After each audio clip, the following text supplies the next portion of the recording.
All right, well, welcome to another edition of Unstoppable REI. I'm here with my friend, Chad Rainwater. Chad, how's it going today, sir? Really well. Really good, Rufus. Thanks for having me on today. Sure. Now, Chad and I, before we started, we were talking about how we both married up, and our wives are actually the boss, well, actually the brains and the beauty, right? And his wife was going to come on today, but she wasn't able to. So I guess we're just stuck with each other now, huh? Well, we'll just have to wing it, man, and I'll borrow a lot of her knowledge and try to share it with you. How about that? Hey, I'll take it. I'll take it. So let's get started, man. So tell me, give me your 30-second elevator pitch, kind of your story. Tell me about you. Hit me with that. Yeah, thanks. And again, thanks for having me on the podcast. I'll, Sure. I'll share. My story is not much different than much of kind of middle America. I knew that, I kind of followed the traditional investing path.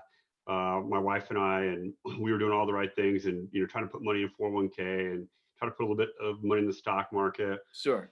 And as I aged and kind of got to my mid 30s, whatever, what I recognized was I had no control. I had no control of what was Yeah. happening, Yeah. and that asset allocation to me made me really nervous. You watch the news and it's real time, and everyone's telling you to play the long game, but I just recognized I didn't have any control of it. And the other Okay. thing I recognize is our generation is growing up without pension. Okay. And what I knew is I didn't want to survive only on money in the stock market, and I Okay. wanted to think differently about my money allocations. And so real estate investing kind of came along, and we started in 2006, Yeah. and here we are on this podcast and still active in it. Nice. So how many properties do you have now? Yeah, we have 7 properties now. Okay. We are in March. We'll probably close on our 8th property, and I'm Nice. sure we'll get into that.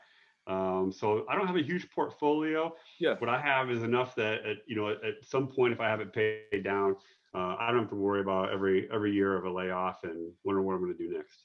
And that's the whole deal. You know, it's funny. I love Monopoly. It's one of my favorite games. And you would think that because I'm in real estate, but actually the other side of me is I don't like looking at houses. I just like the deals. But anyway, I would Yeah, always lose with all my buddies, and always have a big stack of money, but always ended up losing. And I was like, "What is going on?" And they said, "Man, Rufus, you got to buy properties, man. You got to own the properties. I mean, that makes all the difference." So it's like no matter how many you have, eventually you're gonna have the money too, because it just grows over time. So that's right. so so let me ask you this, man. What is one thing that you wish you would have known starting out that you know now? Well, you just kind of closed with it on your Monopoly game, Okay. and we in 2006 we bought our first property was an 18-plex. It was an apartment Wow. building. That's a huge first purchase. Yeah, man, we jumped all in, and what I didn't recognize then was the long game. So Okay. I had this beautiful property, and it needed a ton of work. Sure. In the first 18 months were all kind of sweat equity. And Gotcha. so while we bought it for a great value, we turned it around, we changed all of our tenants. And what it didn't feel to me was passive. What it felt to me Okay. was I'm working a full-time job. Okay. I also have this thing. And then we moved. We did a real brief stint. So this all happened within probably a 10-month time period where Okay. I briefly lived in Des Moines, Iowa. We bought that property and we moved up to the Twin Cities. Okay. And what we were trying to do is we were trying to invest out of state, and so we Mm. try to hold the property, the asset, and then have a property management. What I didn't like that 10% management fee, and Oh, sure. it didn't feel like I was getting the returns I needed. And Okay. you have 2008 and the market crash, and so what I didn't understand is what you learned about Monopoly is Yeah. it's the long game. It's to Right. hold the asset, let it grow, and it kind of nurtures and blossoms into this kind of an ATM machine. Yeah. And I didn't see the full vision at the time. I knew the philosophy of real Sure. estate. I knew that a Sure. lot of people were doing it. I had, we'll get into how I got into it, but Yeah. Yeah. I didn't understand the long game at the time. That's what I wish I could go back on. Sure, it's interesting. I don't know if we've talked about this, but Robert Kiyosaki, you read some of his books, I'm sure, right? Oh yeah, So I yeah, remember him saying that getting rich is boring. It's not yeah. all the zigzags and the wild, crazy stuff. It's like just step by step. And so, but it's interesting. So I'm just glad that I learned again young enough to be able to recover. You know what I mean, and get my That's Monopoly right. game together. That's right. So Yeah. so let me ask you this, man. What is the biggest failure that you've had, and what did you learn from that?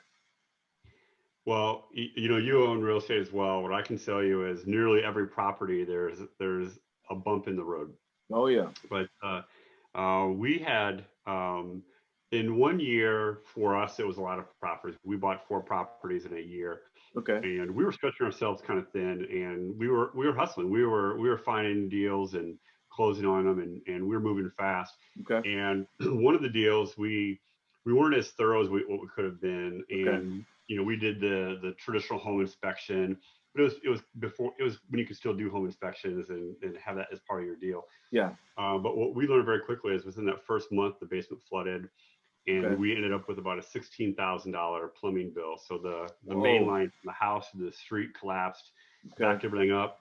And for us, it felt like the end of the world. I'm Here sure. we have, we were stretched thin from the previous properties. We bought this property expecting to be able to kind of turn it very quickly and rinse it Yeah. out. And here we are. We've got cranes digging up the yard, and cities involved, and all kinds of Yeah. challenges. And we just felt like, gosh, I think we got in over our head. I think we moved too fast. And I think, you learn from that for sure. But Absolutely. at the time, we just, we kind of beat ourselves up for not doing the right thing. We'd heard the advice, Yeah. and we're like, no, we know what we're doing, and we were just moving fast, and we felt like it bit us. But as time goes on, you forget that, and you let it just be an asset allocation and keep growing. Sure. And you move on. Yeah. And I think, I don't know what you feel about this, but I feel like you learn more from the failures than the successes. Do you feel that way? Yeah, there's no doubt. I Yeah. always, in life and work and investment properties, I always say fail forward, right? You just keep learning Yes. and Right. take it as an opportunity to learn. And now we share that with other investors, so I'm Absolutely. saying, I'm able to, because sometimes people look inward and they say, gosh, Rufus has got this portfolio of properties, or Chad's got this portfolio of Yeah. properties. Well, guess what? Along the way were a lot of stumbles, a lot of Oh, skin yes. knees, and you learn and you move forward. And to the point about Monopoly, you play the long game, Yeah. and you recognize that much like the market, that it'll fluctuate, it'll go up and down, and you have to allow your property to be profitable some years, not as Yeah. profitable other years. And when you take the emotion out of it, that's what really helped us. Is Yeah. that first year when we thought we were scaling, Yeah. it was a great opportunity for us to say, okay, we have to get really clear on our vision and what we're trying to accomplish. Right. And this year didn't feel great, but we know long term it'll pay off. Yeah, yeah. And I think the emotion, that's the tough part, is taking the emotion out of it. But, I don't know. Fortunately, you learn how to do that and you do it over time, either by, you learn by experience or you learn by advice. And experience, both of them are good, right? But experience is way more expensive, I think, to learn No by doubt. experience. Yeah, No doubt, man. But much like advice, you think about Robert Kiyosaki and all the yeah. great books. You can hear it, but until you experience it, I know. the experience of the learning opportunity was what we value and we can Yeah, share. And then advice is a gift. The person has to be ready to receive it. they And do. I might have heard Robert Kiyosaki's long game, how boring it is before, but man, when you're going through that initial cost in the moment, it feels Yeah. like the whole world is collapsing. Oh, we absolutely. And I think just like you said, you hear the advice, you see the numbers, you read the books, whatever. But until you're there, I imagine much like a doctor or a surgeon, they're in school till you see what it actually looks like on the inside. It's like, oh, Yeah. okay, that's a plumbing system. Okay, oh, No, that's yeah. that's what they're saying. Why I shouldn't do this or do that. So That's right. yeah, Yeah. so I think you're right. I mean, it's good to get the advice, but you have to get in there and mix it up. You know what I mean? And Yeah. feel it. I mean, because not only having your own money tied into that. You know what I mean? I That's mean, right. buying no money down, all that stuff is great. I'm a big proponent of creative financing, but until you got some skin in the game, it doesn't really matter to you. You know what I mean? It doesn't even matter. So I don't know. There's a lot of theories out there, a lot of Oh, theories, right? lots of them. So And I'm sorry. Go ahead. We're gonna say. no, you go ahead.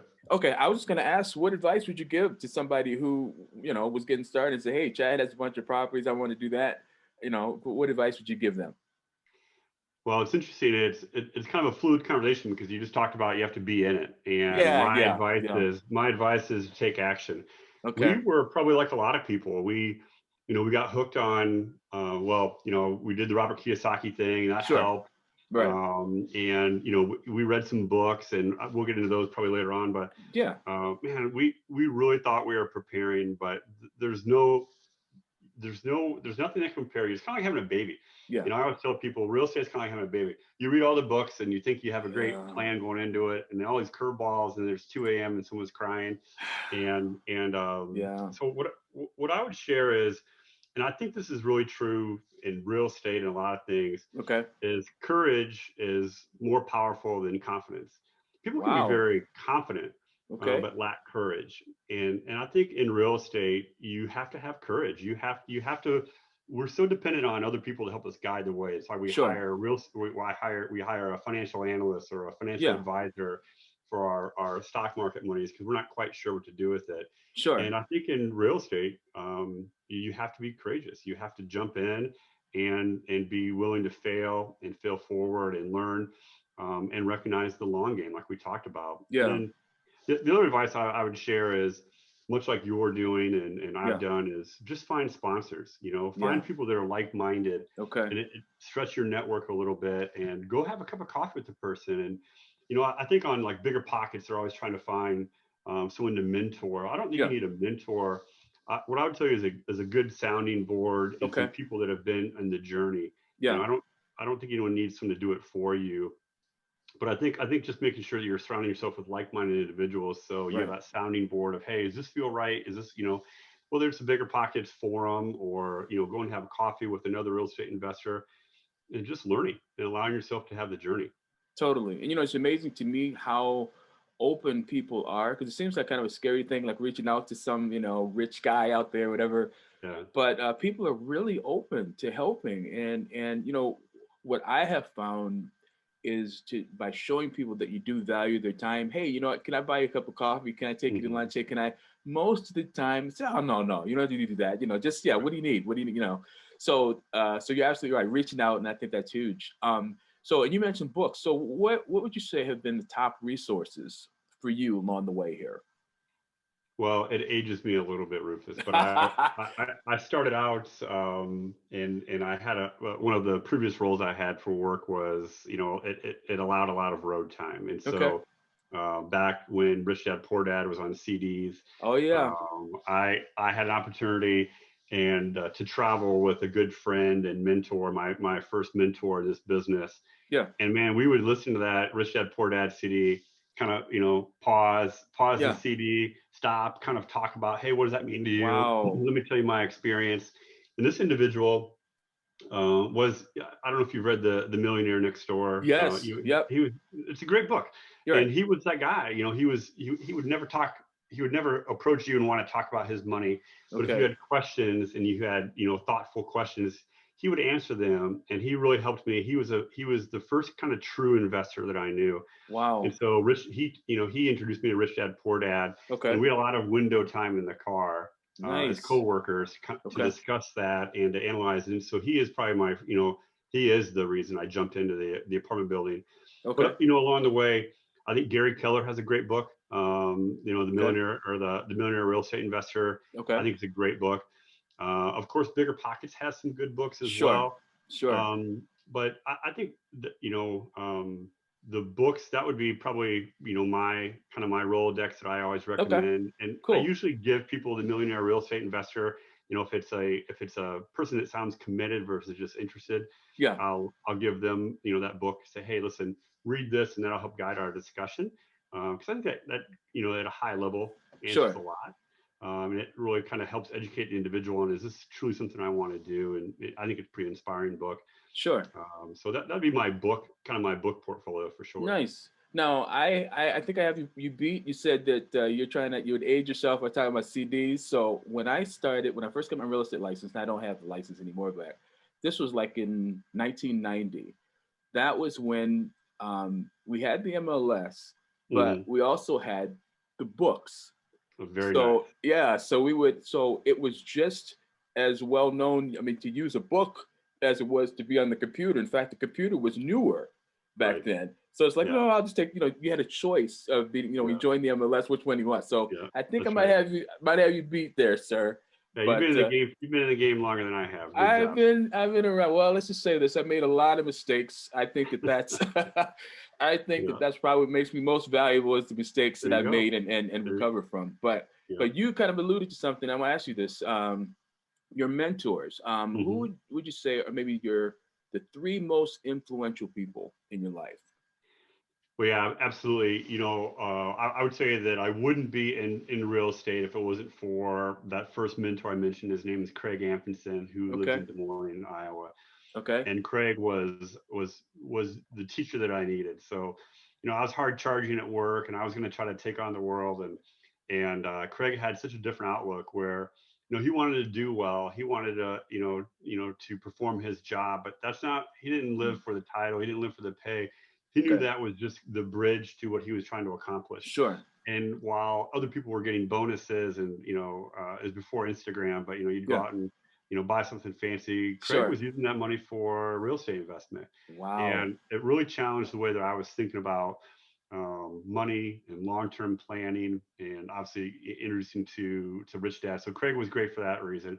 Okay. The some recent examples would be Rudy Kurtler. I think you've talked to him. Rudy is the Uh, guy. Yeah. Yeah. yeah, man, he is the guy, and And he's Rudy's so always got his. understated. He's really understated too. You know what I mean? Yeah, yeah. Rudy's another great example of kind of that millionaire next door. You'd Sure. never know it. You talk to him, he's just a great guy. Yeah. But boy, he's got his hands a little bit everything. And Yeah. Oh so yeah. Rudy, I think more than anybody, helped me with don't take it personally. It's not your home. There's nothing that Mm, can happen to the house that you can't fix.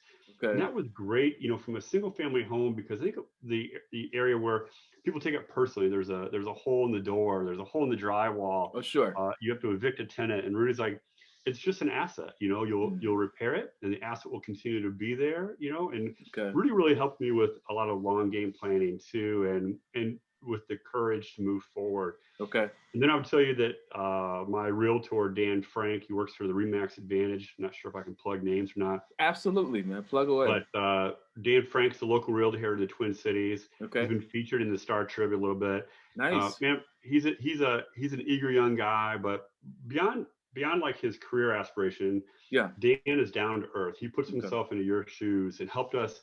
He even helped us find the first tenants, helped us Wow. kind of find contractors when we were just starting out. Okay. So really kind of handheld the process, and eliminated a lot of that fear of the unknown. And when you're talking real estate in the Twin Cities, at least, they're expensive assets, Yeah. and Dan helped us kind of understand the vision, maybe the asset allocation we wanted to be in, like what level of areas we wanted to be in, to help with Okay. that.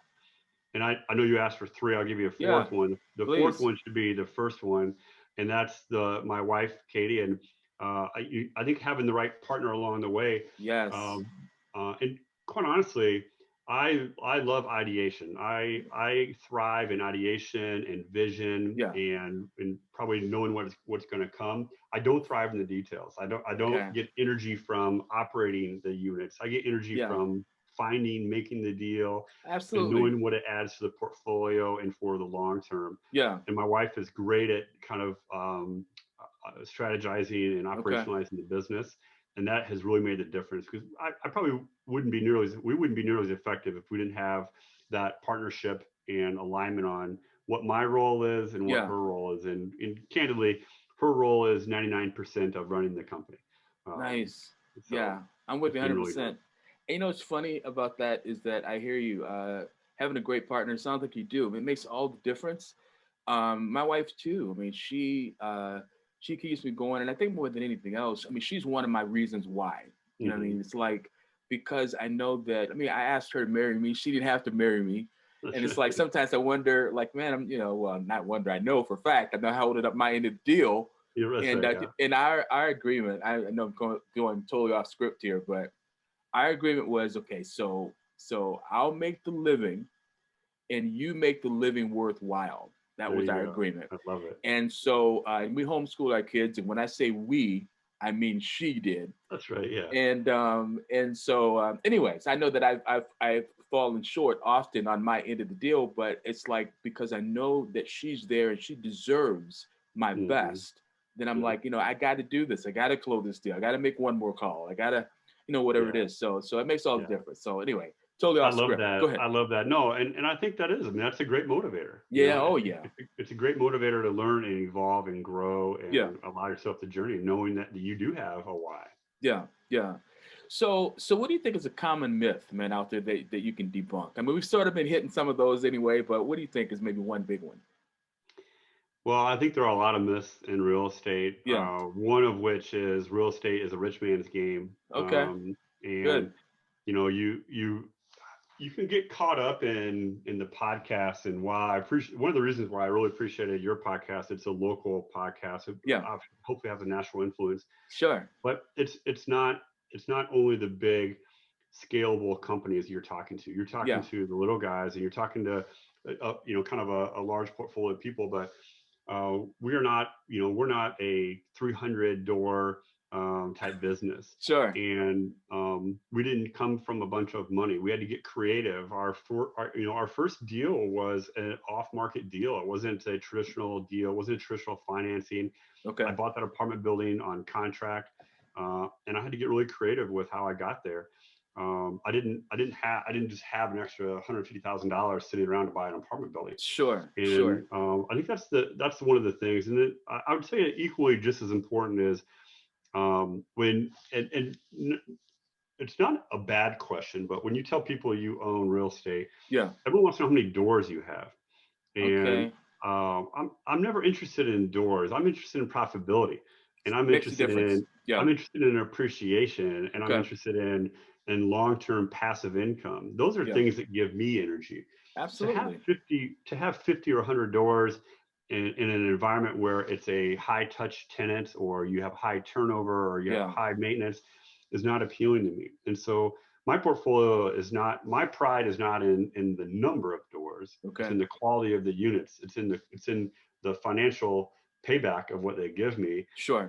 100 doors at $100 a door is meaningless to me. But Absolutely.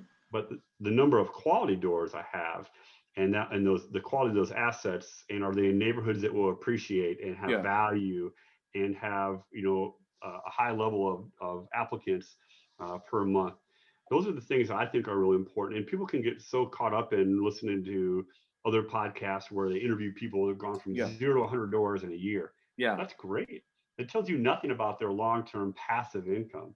Absolutely right. So, it kind of comes down to goals and what you want out of it. There's a ton of ways to make money in real estate, like everything else. Yeah. And we just had to get really clear on our goals and what we wanted, and aligned around kind of our why and what we're trying to accomplish. Yeah. Do you think that question, how many doors you have, is kind of a knee jerk kind of, in real estate, how many doors? I mean, because like you said, I mean, anybody that knows and understands, how real estate helps you to build wealth, they're kind of, they want to know about the profitability, that kind of the behind the scenes. Do you know what I mean? I don't know. So I wonder Yeah. if that's kind of Yeah. a, knee I think jerk. I think I think like everything else, it's a pride game, and Okay. Okay. people Okay. pride themselves from the Yeah. number. Yeah. And That's true. because it's harder to say, hey Rufus, how much, what is your passive income per year? You don't want to Yeah, ask you that know what? You're question. right, right, right. You want to know that. You want to know it, but it's like Yeah, you can't ask that. Yeah, I hear eventually you'll ask me that question, but you don't lead with it, right? you. And Right, right, right. I so get yeah, I think that. that I think it's just kind of an entry point, and people may not, be looking into a lot of the meaning behind it. Sure, and I get that. Sure, I understand it. So let me ask you this, man. What should I ask you? I mean, if you're on my side, you're asking the questions. I mean, what should I ask you that I'm not asking you? What do you think you want to say something about that I'm not asking you about? Well, I think you've asked a lot of great questions, and I love the concept of what you're doing. And what I would share is, um, beyond beyond the understanding of how you're going to finance the first deal, Okay. is be real clear on your operations. And Okay. maybe, as I look for, as I talk to people that are going to do real estate, I'll ask them, like, what tools, what resources do you have? How are you Okay. going to collect rent? Where are you going to advertise? Okay. It's the little things. It's, what are you using for your shell, for your lease agreement? What lease agreements have Mm, you reviewed? And okay. that's the stuff that usually bites you. Is, you hate to hear people investing in real estate and they're going door to door to collect the rent.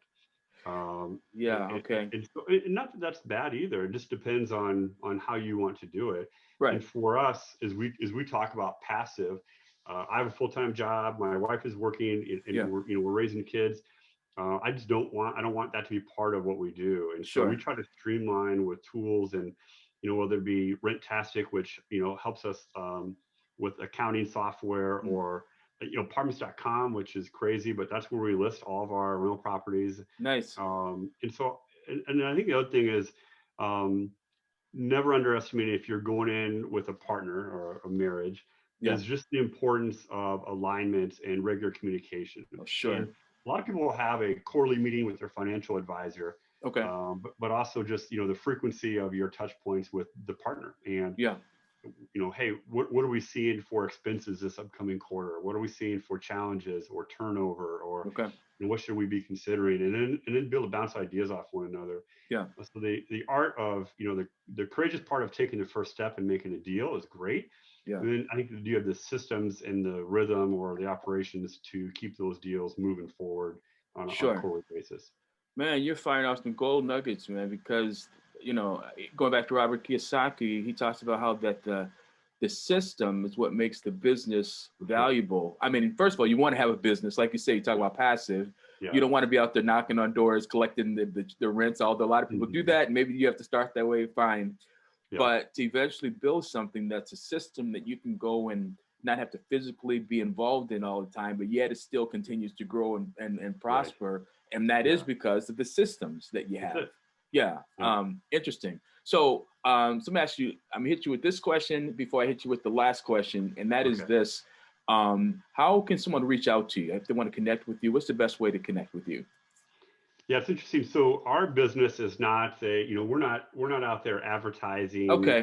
We don't have a website for That's not your thing. Our real estate business, but I'm happy to talk to anybody. Okay. And on my LinkedIn, so it's my name is CHAD Rainwater, so RAINWATER. Okay. On LinkedIn, and I have our business on LinkedIn, not for the sake we're trying to advertise it, but just so that other investors.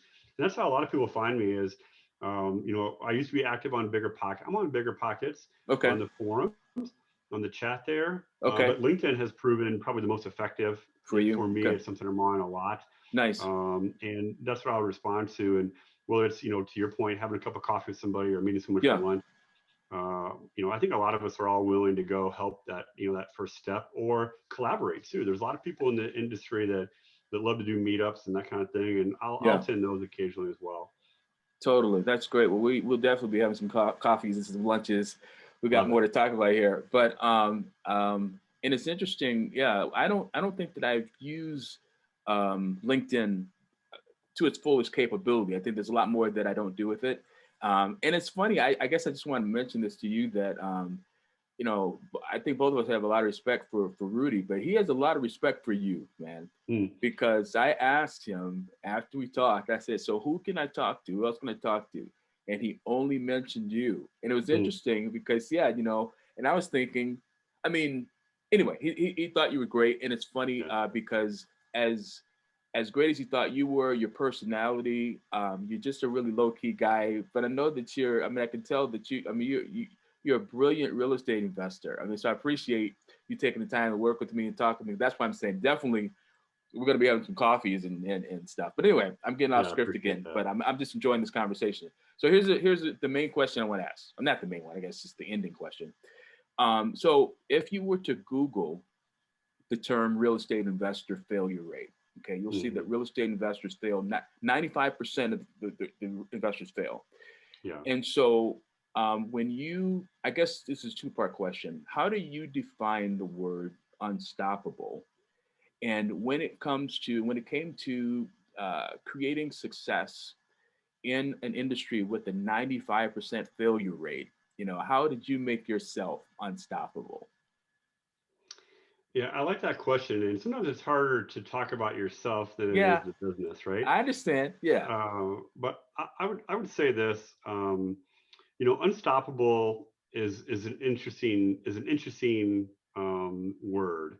And I think having a vision and allowing yourself the opportunity to fail along Yeah. the way, but Okay. the courage to continue to progress.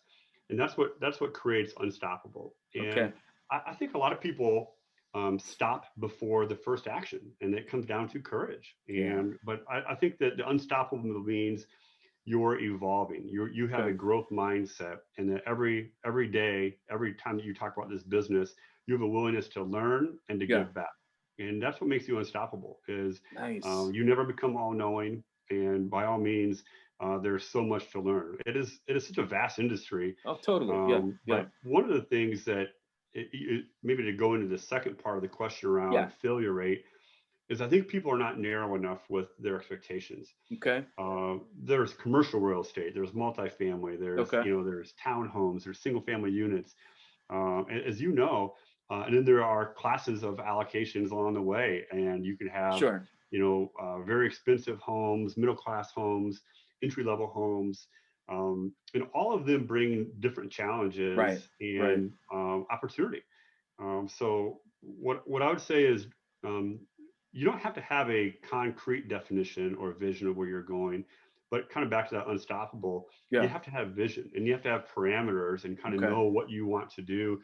And before you jump into the big pool, you have to know what part of the pool you're jumping into. Makes sense. And I think that part of the opportunity for failure rate is people people are very determined to get rich quick. They want Yeah. instant gratification, and much like a 401k snowballs over time and it grows and it manifests itself over time. Real estate Yeah. is that same thing. It's a long game, and I think you have to allow yourself the opportunity to let it play out and to run the long race as opposed to the sprint. And in today's environment, you have day traders, you have all these kind of things where people want instant gratification on Sure. money, and real Yeah. estate's not that. Real estate's got ups and downs. It's Right. got some challenges, but in the end, I would tell you that if you have a great vision, you can allow that to kind of manifest itself, and you have the patience to see it through.